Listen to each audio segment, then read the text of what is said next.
Je donne la parole à son Excellence Monsieur Mike Pompeo, secrétaire d'État des États-Unis d'Amérique. Secretary Pompeo, you have the floor.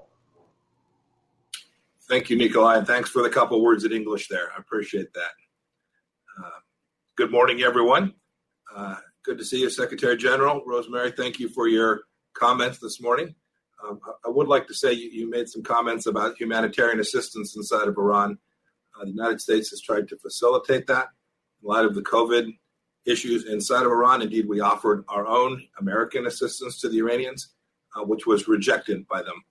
So to suggest somehow that our sanctions have prevented humanitarian assistance to get into Iran, I think is a misunderstanding of the situation on the ground.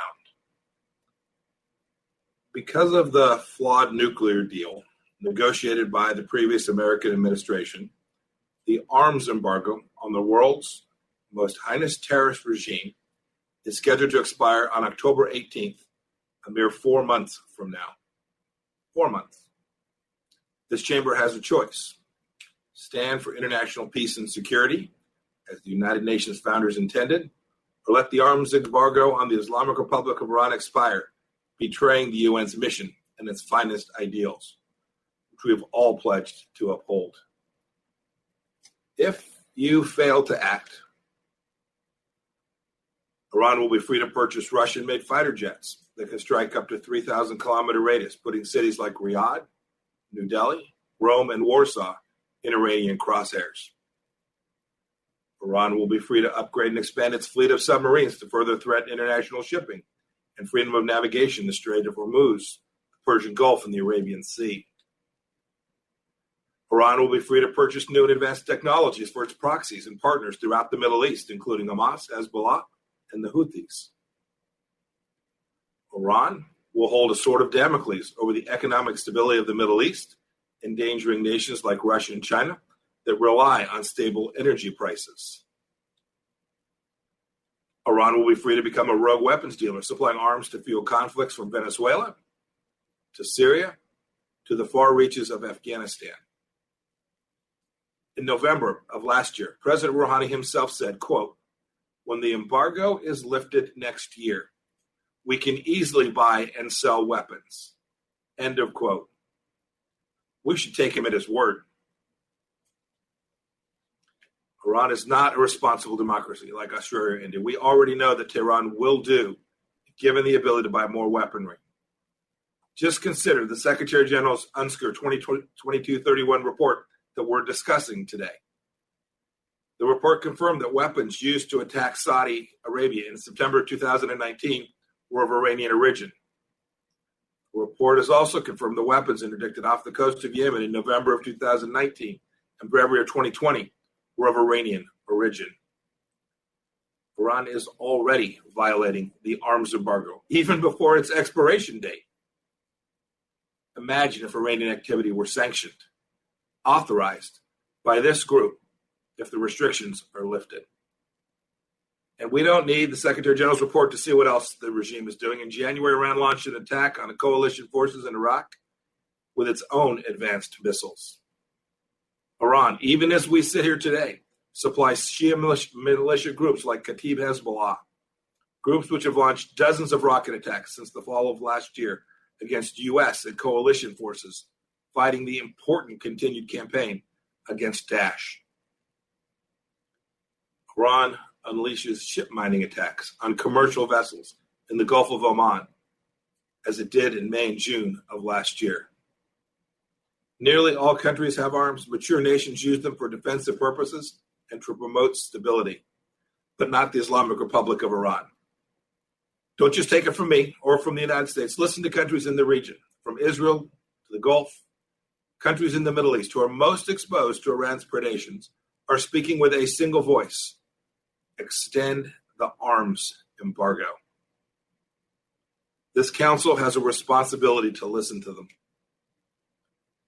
The United States' overwhelming preference is to work with this council to extend the arms embargo to protect human life, to protect our national security, and to protect yours. We've imposed arms restrictions on Tehran in various forms for 13 years, and with good reason, and to substantial effect. when we unanimously adopted UN Security Council Resolution 1747 back in 2007, which, among other actions, prohibited arms transfers from Iran, the United Kingdom's representative to the Council said, quote, "The path of proliferation by Iran is not one that the international community can accept," end of quote. Welcome that statement from the United Kingdom, from France and Germany, recently recognizing that lifting the embargo would have major implications for regional security and stability. I also welcome the support of almost 400 members of the United States Congress. For those of you not tracking, there's only 435. Those almost 400 members supported my diplomacy to extend this arms embargo. Our concern is a matter of national security, not partisan politics.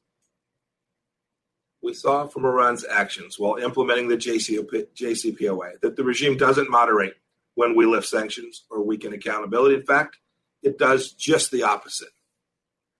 While still claiming to remain in the deal, Iran, by its own admission, and as confirmed by the IAEA, is showing no signs of slowing its destabilizing nuclear escalation.